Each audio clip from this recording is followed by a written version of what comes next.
What are we doing here? And where are we gonna go? It's like we just woke up one morning and then it's welcome to the show. Don't ask any questions, just go with the flow. Make as much money as you can and try your best not to get broke. Copy everything you see on the TV, from the hairstyles to the clothes, and don't think too often, just do exactly as you're told. And if you ever get confused, then just turn towards the alcohol. You'll still hear your thoughts, then just turn up the radio as you learn to live a lifestyle of drugs, sex, and rock and roll. But in all honesty, I just need to know, is there more to the cycle than growing and getting old? Living and dying just to leave behind a happy home and a whole lot of property that somebody else is going to own.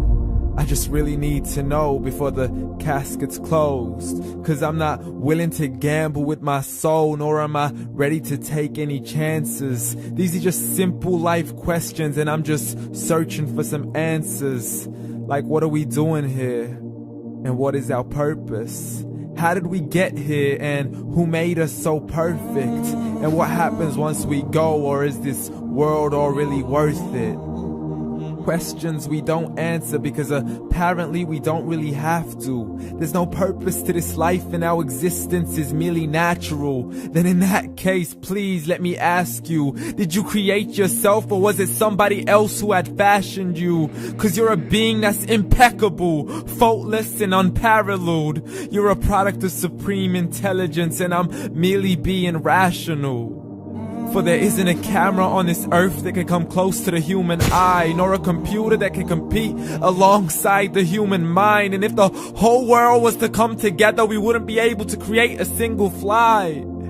So many signs, yet we still deny. As science tries to justify that all this could come from none, when it's a simple sum. 0 plus 0 plus 0 cannot possibly ever give you 1. So from where did all this order come? For everything has its origins, a maker, a creator of its own. I mean, the only reason you're watching this video is because somebody had to press upload. So we can believe in the Big Bang, but I'd rather believe in He who caused it to explode. Allah, the creator of everything along with every single soul. The ever-living, the master, the only one who is in control. Unlike his creation, beyond our imagination. And no, he's not a man, nor does he have any partners in association. He's on his own. And no, he did not ever leave us alone. Just like every manufacturer, he left us with an instruction manual. The Quran and Islam, and I'm sorry to jump to conclusions, but it's the only one possible. The only definition of God is the one and only supreme being. It's logical, a book with 0 contradictions, with miracles that are both scientific and historical, all revealed over 1400 years ago. Like the detailed description of the human embryo. The descriptions of the human embryo in the Quran cannot be based on scientific knowledge in the 7th century. To the mountains as pegs holding firm the earth below, and the 2 seas that don't mix in a complete separate flow. To the planets in orbit, alternating night and day as they stay in flow. The expansion of the universe and the creation of everything from H2O. To the stories of the past and the preservation of Pharaoh. To identifying the lowest point in the land where Persia defeated Rome. The gushing fluid that created man in the glands between the ribs and the backbone. And not a word has changed, it's still the same. So please explain how all this was known over 1400 years ago. To a man who couldn't read or write as he would recite whatever the angels spoke. And if you still don't believe, please try to come up with something that's even close. But you can't, so we took God as a mockery and his messengers as a joke. Muhammad could not read or write.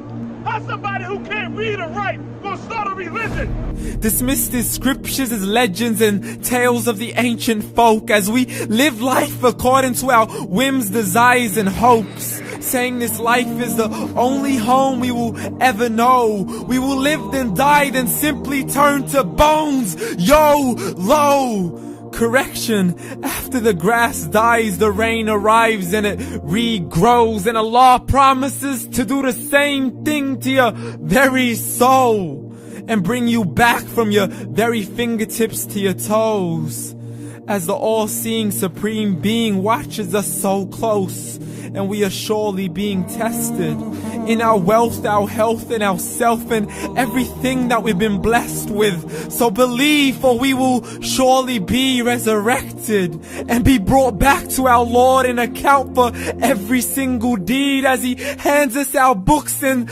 orders us to read. From the bad to the good and everything in between. You yourself are sufficient for your own accountability, so don't be mad at me. You are the one who thought He wouldn't come back to me. I gave you a whole life long to search after me, but you were busy in all that which was temporary. So read, and glad tidings to all those who believed. And if you disbelieve, read. And don't let that day be the first day you find out what your life really means. Read.